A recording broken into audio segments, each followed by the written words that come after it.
right, welcome back. I am Bill Westlake, and this is Lag Demon Programming. In our previous video, we got some items working. We got the ability to add items to a character here and to a room. We created we added a room here and added items to it, a red ball. We can remove items from rooms and add items to characters and so forth, and back and forth. So items seem to be working pretty good. One of the things that we have up here, and we've got this commented out for now, however, this is really our kind of testing for our game. We'll come up with a better way to create rooms sometime in the future. But for now, one of the things I put in here was the concept of a store. So a store would be a place where you can buy things. And so if you're going to buy things, we need money. So let me close some of these down. And let's create a monetary system for our game. Inventory. I guess we don't need main right now. All right. So here under header files, I'm going to add a new item, and I'm going to start by adding a header file. Well, no, I'm going to add my MIT class thing here so that it's got that statement at the top of it, and we're going to call this. Let's just call it money. It's going to be the main stuff that handles how money works within our game. So we're going to have a class called money, but we're going to start off creating one of these enumeration classes called coinage. So coinage here, what we're going to do is we're going to assign values to each of the points in here. So we'll start off with a very simple one called copper. And we're going to say equals 1. Well, that's easy. So our base unit for our coinage is going to be the copper piece, or copper. So a copper coin is 1. What comes up next after copper? Brass, maybe. A brass coin is equal 5 coppers. Then we could have a silver coin, which is equal to, well, I think it should probably be equal to about 10 brass, which would be 50 copper pieces. We could have a thing called a half crown, we will call it. And it probably should be worth about 10 silver pieces to a half crown. So that's going to be 500 copper pieces. And then we'll have the gold crown. And it should probably be, let's make it 5 half crowns. So if it's 5 half crowns, it's going to be 2,500 coppers, right? And I think that's good. So we have the what we've established here is the relative value of each of these coins, all based on their value in copper. What this is going to do is allow us to collect coins and be able to know their value and translate their value into something, and organize the money. So how are we going to do that? Well, for one thing, we need a series of simple conversion functions, or a conversion function. And that conversion function can be, how could we do this?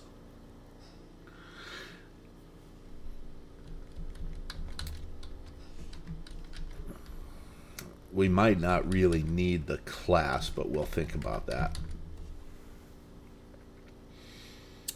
If we get a whole bunch of copper pieces, we want to what we want to do is have a system to keep track of our coins. Whereas, say we collect a bunch of copper pieces, say we collect 6 copper pieces from a chest, what it'll show in our system is that we've got 1 brass and 1 copper is what we want to do. We want to have it kind of a magic purse, so to speak, that converts our coinage up as we build up, so that we don't have to be making change all the time. And then if you spend, even if you don't have a copper per se, but you've got a brass piece, if you spend a copper piece on something, your brass piece will be converted in your purse to 4 coppers, and you'll give the person a copper. That just simplifies things, and it makes it nice to track, and it gives us some high value coins that we can find around the dungeon. So we have what is essentially our conversion factors here. So let's say money will have some value.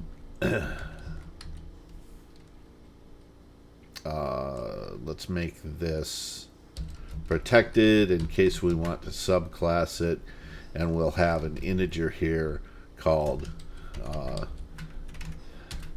value. So this is going to be the total value of this purse. In fact, actually, you know what we could do is we could call this purse instead of money.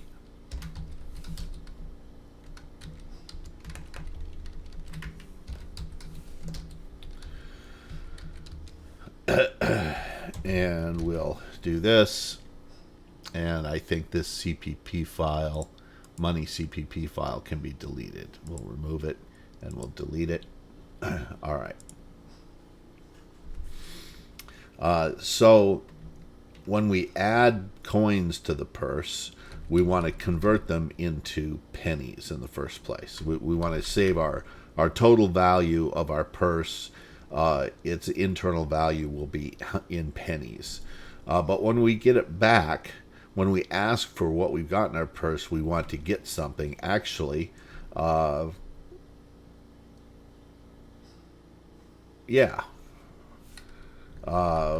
want to get some value back that shows how much of each of these we have, creating the largest value coins possible for display purposes. So we'll come to that. We'll get to that in a minute. Let's start by having a function where we add, and we can add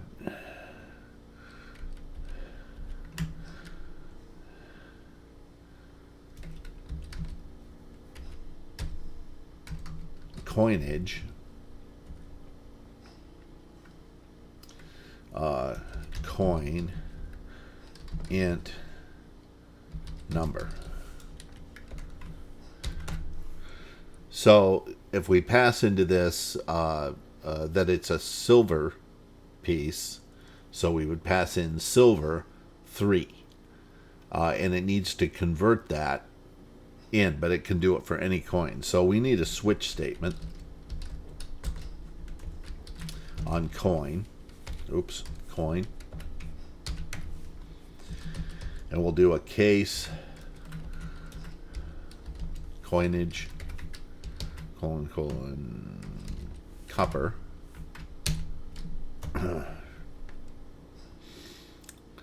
We'll go underscore value plus equals. So plus equals is an operator that says take the value on the right and add it to what's on the left and save that in that value on the left, and it'll just be number, and then we will break. Oops.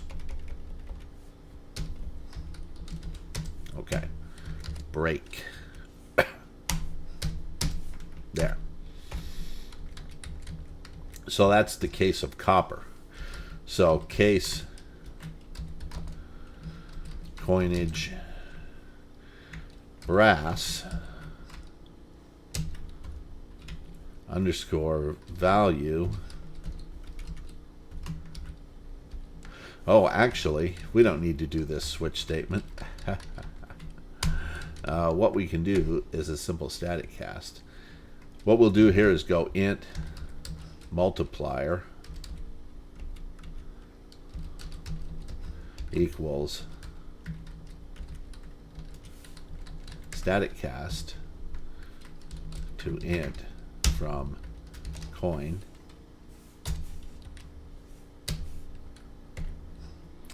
and then we'll go underscore value plus equals multiplier times number, because that's why we set these values in here.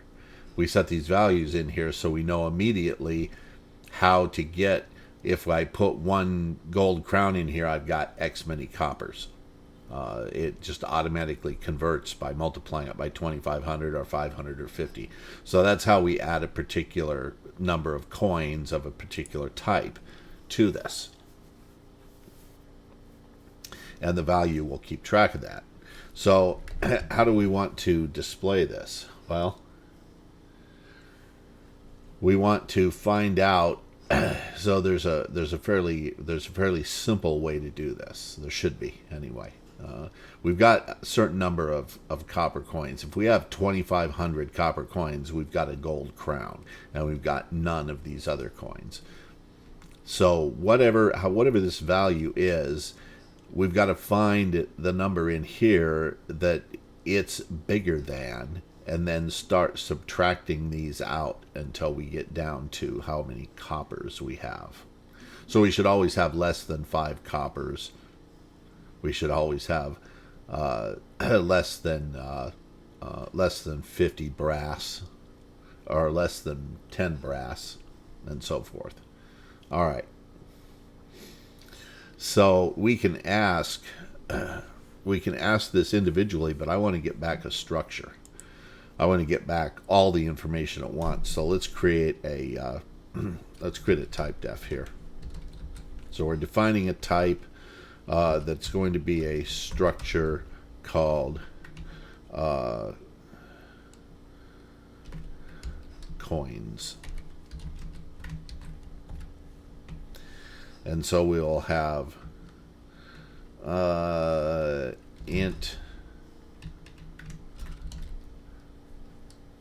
copper, int brass, int silver, int half crown, int gold crown, and let's go make these all plural. How many copper, how many brass? That doesn't make any sense. We'll just call them that. They don't need to be plural. Okay, how many copper, how many brass, how many silver, how many half crown, how many gold crown?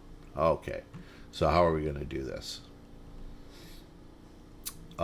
So the first thing we want to do is we need a type here. We'll call it coins. All right. So we want to return coins from our function, and our function will be,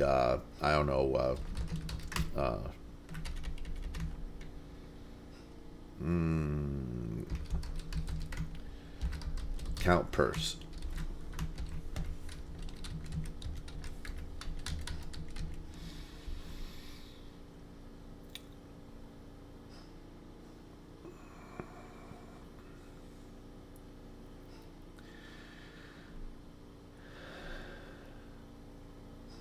So we want to see if value is greater than that gold crown.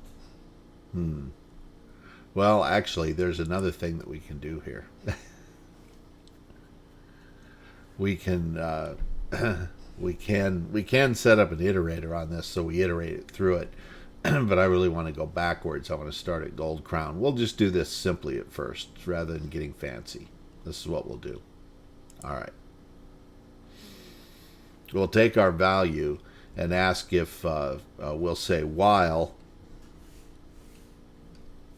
Well, first of all, we need a result. So we'll say coins result.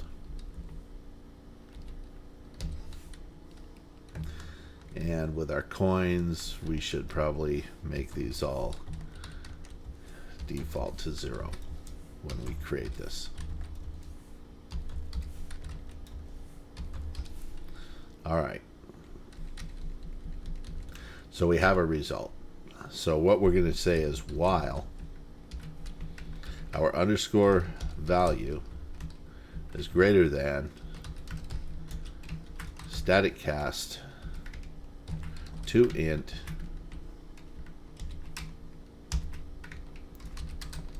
coinage gold crown, we're going to take result dot gold crown plus plus. We're going to increment that, and we're going to go underscore value minus equals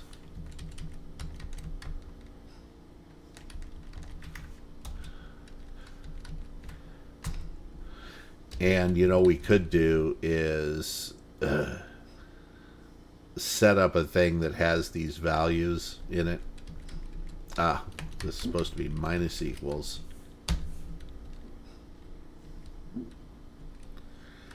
So that takes care of the particular one. Now, you know what? I'm going to think about this. This can be made into a function, and actually it can be made into a protected function right here. This piece can be made more general. We'll come up here, and we're going to go int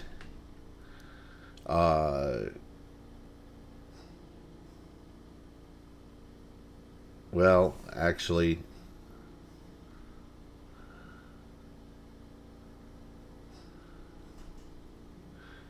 we don't want to directly subtract from value, for one thing. So we're going to do, we'll do a temp value to do this. We'll have to pass it in, actually. We're going to call this count coins. We want to pass in a current value, a coinage, coin, and let's put this here, and instead of this we're going to have it for our coin and our coin. And we're not going to use value. What we're going to do is say int result equals 0 and int curve value equals current value, so we can subtract from it. And we're going to say result plus plus, and we're going to say curve value minus equals what comes from that coin, and return result. All right, what does this do? We pass it in some current value and a particular kind of coin we want to count, and it'll loop through this while that curve value is still greater than this amount. In fact, we can do this. We can go int value coin value equals, this is what we want to do, static cast int coin. It's a little refactoring here, and if it's greater than coin value, while the current value is greater, while this curve value here that we've set based on this is greater than the coin value, we want to increment the result. We're counting a coin, and then we want to take that curve value here and subtract that coin value. This is a little more readable. Okay? So we're going to loop through this however many times and subtract from curve value that coin value. But we also really need to return, we need to return how many there were in that, but we got to return the remainder. So actually, I'm going to create an outvar here, sort of like an outvar. I'm going to create a reference, an int reference, we'll just call it remainder. This is how many are left over. And what we're going to do is set remainder equal to curve value, not current value, curve value. So that'll set this remainder, and we'll return the result, which is what's left, how many coins we have, and we'll set this remainder value. That's going to simplify things a lot. We can call this. So we come in here and we pick up this coin that we're going to be counting. We cast it to an integer. We set our result to 0, and we have a curve value equal to the current value. As long as that, that's why I've been having trouble. This is supposed to be curve value.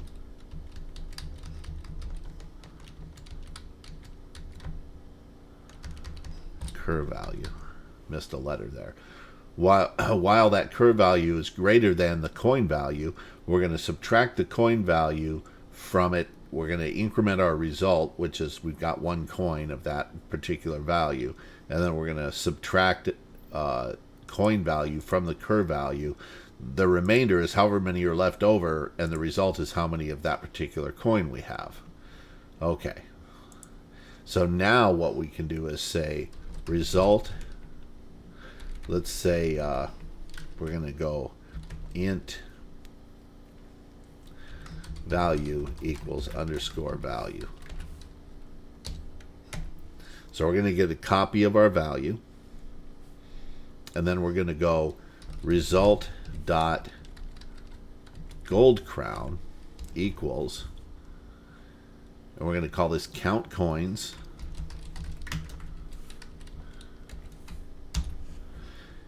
And we're going to pass it in this value here, value that we currently have.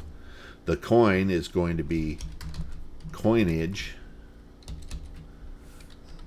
gold crown, and we're going to pass it in the address. We're going to pass it in value, which will be that reference. All right, so it's going to come back and set this value to the remainder. After we've removed all those, we'll have some left over. And that will keep decrementing by that amount, and gold crown should be equal to the value of that. So now all we have to do is make this change. From gold crown, we want to step down to half crown and change this to half crown. Okay, and I'll explain this in detail once it's over. We'll walk through it and make sure it's correct. Result dot after a half crown is silver, and so this needs to be silver, and after silver is going to be brass, and brass. Oops.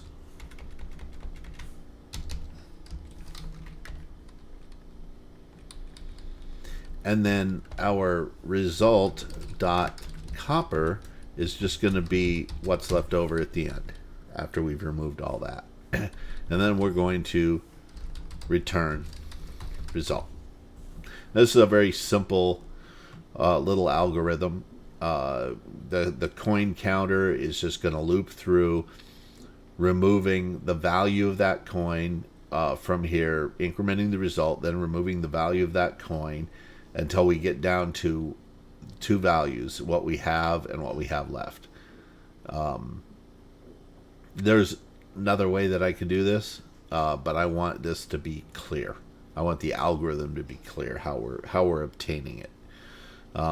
We could use modulo for the division. We could use integer division here and modulo to get it directly. But hopefully this is more clear. And we'll maybe do it by integer division and modulo later. We'll refactor it, but this should actually work. So let's try this and see what we get out of it. We've got the ability to add some coins. What's the problem with this? Oh yes, underscore value equals 0. Oh, well, oh, I don't want to do it there.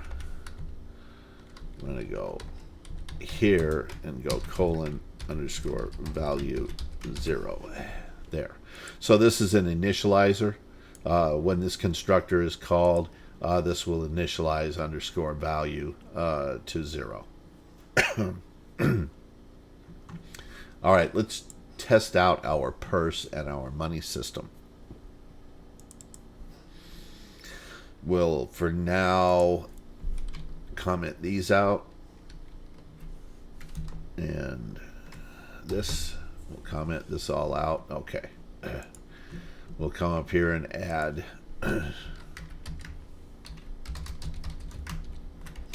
We'll leave this header file called money.h for now, rather than purse, because we may add some other things in there all related to money. These are fairly simple things, so it's perfectly okay to do that.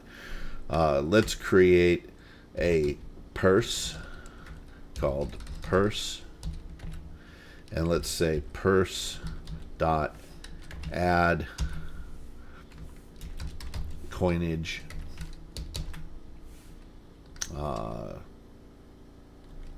half crown 40. Throw 40 half crowns in there. And let's add a whole bunch of copper.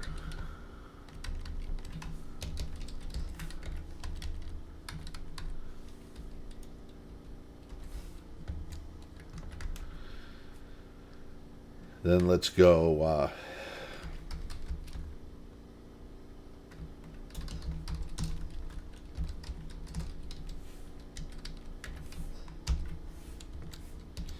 let's count our purse. And then let's do something to print this out. Let's go see out. Oh, darn it!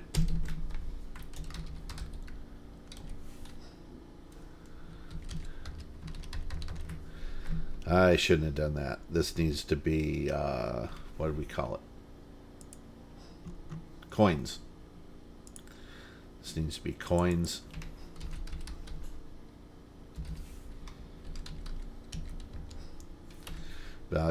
Values dot we'll print out copper first, so we'll say here copper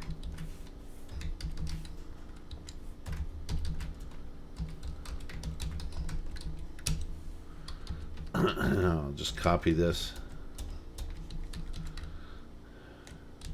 Copper, brass,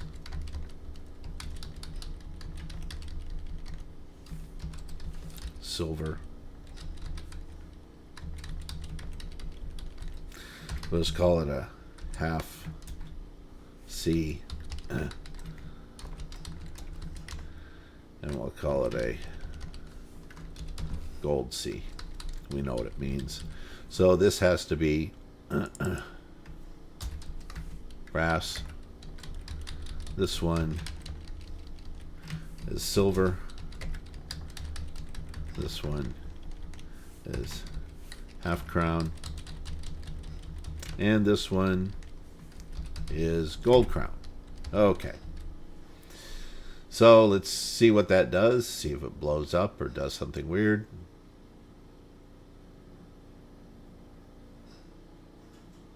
Well, at least it built. It's always good. And we have 5 copper, 8 brass, 4 silver, 1 half crown, and 9 gold crowns. Let's see if that matches up. I'm going to come in here and copy this so that we can put it in a comment here. Let's close this. And let's see if this makes sense mathematically to what we set up. 58419. Half crowns. I said we had 40 half crowns. What was our numbers here? A half crown is worth 500 coppers, so 40 would be 5,000. That would be 20,000 coppers. Plus, we added a bunch of copper. 23,245 coppers.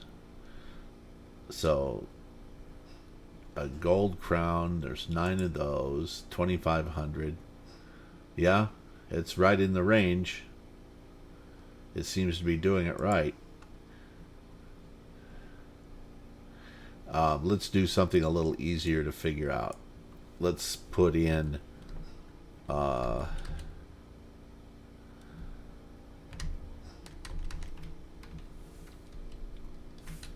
crown 4. We're not going to add any coppers in, but what we're going to do is come back over here. We want to find out how many copper is actually in there. So int get value is just going to return the value, which is the number of copper we should have. So let's return underscore value. Okay.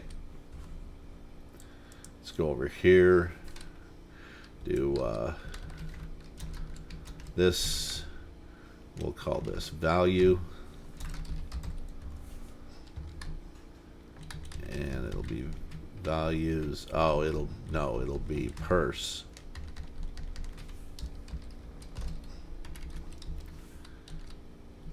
Get value.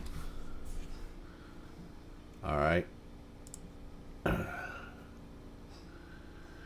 So the value is 10,000, and it's saying 59943. That doesn't make any sense because I just put in copper 5 brass.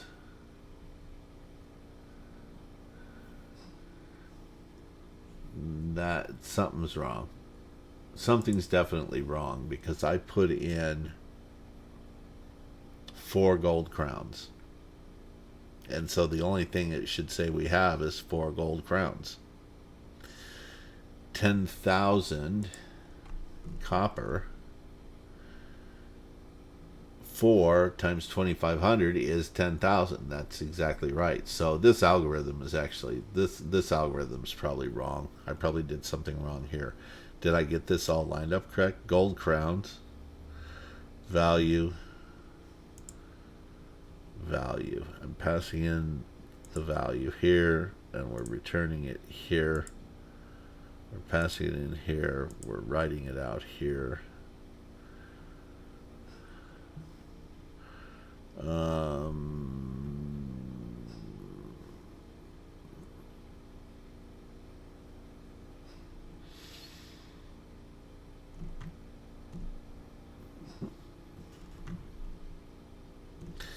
Okay. Well, we do need to return the remainder. Let's rewrite this. We can do this much more simply. Well, we still need to get that coin value, and we still need to have a result to return. This is what I'm going to get rid of here. And I'm going to say that result is simply equal to the current value divided by the coin value. And we're going to say that the remainder is going to be equal to the current value mod the coin value.